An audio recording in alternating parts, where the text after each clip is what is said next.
Java language सीखने की इस सीरीज़ में आज हम बात करने वाले हैं कि ऑपरेटर्स क्या होते हैं। ऑपरेटर्स एक तरह के सिंबल्स होते हैं जो कि किसी भी डेटा या वेरिएबल्स पर मैनिपुलेट होते हैं। तो पहले देखते हैं कि कौन कौन से ऑपरेटर्स हैं जावा में, उनको कैसे क्लासिफाइड किया गया है। पहले उनके टाइप्स देख लेते हैं। फर्स्ट है अरिथमेटिक ऑपरेटर, एंड सेकेंड है रिलेशनल ऑपरेटर, थर्ड है लॉजिकल ऑपरेटर, फोर्थ है बिटवाइस ऑपरेटर, फिफ्थ है असाइनमेंट ऑपरेटर, सिक्स्थ है कंडीशनल ऑपरेटर, एंड सेवेंथ जो लास्ट है वो है स्पेशल ऑपरेटर्स। इन सब ऑपरेटर्स में कौन कौन से सिंबल्स हैं ये हम देखने वाले हैं, और फिर हम एक प्रोग्राम भी रन करके देखेंगे सारे ऑपरेटर्स पर। तो आइए शुरू करते हैं। फर्स्ट है हमारा अरिथमेटिक ऑपरेटर्स। अरिथमेटिक ऑपरेटर्स क्या होते हैं? अरिथमेटिक ऑपरेटर्स वो ऑपरेटर हैं जो कि किसी भी मैथमेटिकल ऑपरेशंस परफॉर्म करने के लिए होते हैं, जैसे सब्सट्रैक्शन हो गया, एडिशन हो गया, मल्टीप्लिकेशन हो गया, डिवीज़न हो गया या फिर मॉडुलो हो गया। ये सब अरिथमेटिक ऑपरेटर्स में आते हैं। तो अरिथमेटिक ऑपरेटर्स में कौन कौन से सिंबल्स हैं, उनको क्या कहते हैं, ये हम जान लेते हैं। फर्स्ट है प्लस, जिसको एडिशन और यूनरी प्लस भी बोलते हैं। सेकंड है सब्सट्रैक्शन और यूनरी माइनस भी इसको बोलते हैं। एंड थर्ड है मल्टीप्लिकेशन, फोर्थ है डिवीज़न, एंड फिफ्थ जो है वो मॉडुलो डिवीज़न। मॉडुलो डिवीज़न अगर कुछ लोग के लिए नया है तो मैं इसका एक एग्जांपल आपको बता देता हूँ। जैसे आपने कोई नंबर लिया, जैसे 10, उसको डिवाइड बाय 2 किया तो कितना आएगा? इज इक्वल टू 5 आएगा। लेकिन इसका रिमाइंडर कितना आया? 0, क्योंकि ये पूरी तरह से डिवाइड हो गया। एक और एग्जांपल से समझते हैं। लेट्स से 11 लेते हैं, 11 को डिवाइड बाय 2 करते हैं तो 2 5 ज़ा 10, कितना आ जाएगा? 5। 1 रिमाइंडर बचा तो डेसिमल ले लेते हैं, 10 हो जाएगा। तो फिर कितना होगा? 2 5 ज़ा 10, अगेन 5.5 आ गया। वही 11 मॉडुलो 2, तो रिमाइंडर कितना बचा था? 1। तो यही आपका आंसर हो जाएगा। तो मैं अरिथमेटिक ऑपरेटर्स का कोई भी प्रोग्राम नहीं लिखने वाला हूँ, क्योंकि ये सब ऑपरेटर्स बहुत ही ज़्यादा सिंपल्स हैं। तो मैं इस पे प्रोग्राम नहीं रन करने वाला हूँ। आने वाले ऑपरेटर्स पे हम एक प्रोग्राम लिखेंगे और उसे रन भी करेंगे। सेकेंड है रिलेशनल ऑपरेटर्स।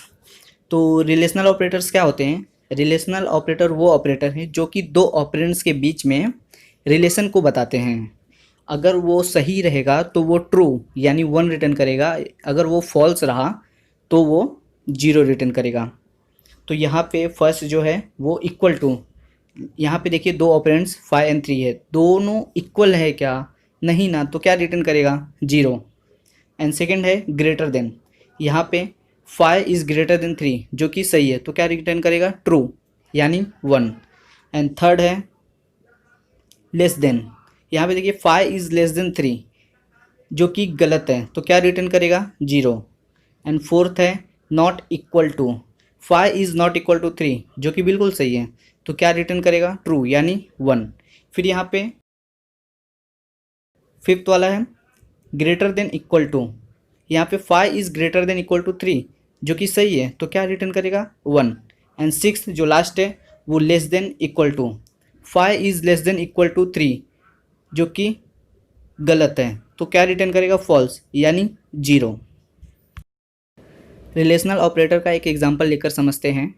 हालांकि प्रोग्राम को कैसे रन करना है ये मैंने पिछले ही वीडियो में बताया हुआ है। CMD का यूज करके कैसे प्रोग्राम को रन कर सकते हैं, और फिर एक्लिप्स IDE का यूज करके कैसे आप प्रोग्राम को आसानी से रन कर सकते हैं। तो यहाँ पे आपको प्रोग्राम को रन करने के लिए test.java जो कि क्लास नेम टेस्ट है, तो test.java करके ही प्रोग्राम को सेव करना है। और रन करने के लिए, कंपाइल करने के लिए फर्स्ट जावा सी test.java लिखना पड़ेगा। जब उसके बाद अगर आप CMD में कर रहे हैं, तो अगर आप एक्लिप्स में कर रहे हैं तो उसकी कोई ज़रूरत नहीं है। जैसे ही आपका कंपाइल हो जाएगा जावा सी test.java कंपाइल सक्सेसफुल हुआ, तो रन करने के लिए जावा टेस्ट, तो आपका प्रोग्राम का जो भी आउटपुट रहेगा वो आ जाएगा। एक्लिप्स में आप डायरेक्टली कर सकते हैं, ये सब आपको लिखने की कोई ज़रूरत नहीं पड़ती है। तो आइए हम अपने प्रोग्राम की तरफ आगे बढ़ते हैं। यहाँ पे मैंने दो इंटीजर वेरिएबल ले लिए A एंड B, जिसमें असाइन कर दिया 10 एंड दूसरे में असाइन कर दिया 20। तो मैंने आपको जो भी पांचों ऑपरेटर्स बताएं उनका यूज करके यहाँ पे हम प्रोग्राम को लिखेंगे। फर्स्ट में मैंने लिख दिया A is less than equal to B. तो यहाँ पे आपको इसका आउटपुट निकालना है।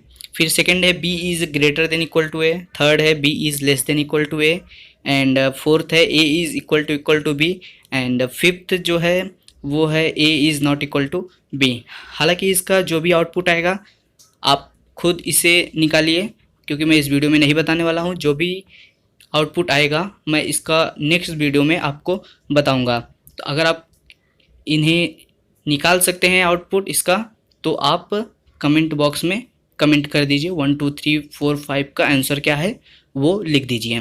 तब तक के लिए हमारे चैनल को आप सब्सक्राइब कीजिए। Thanks for the watching.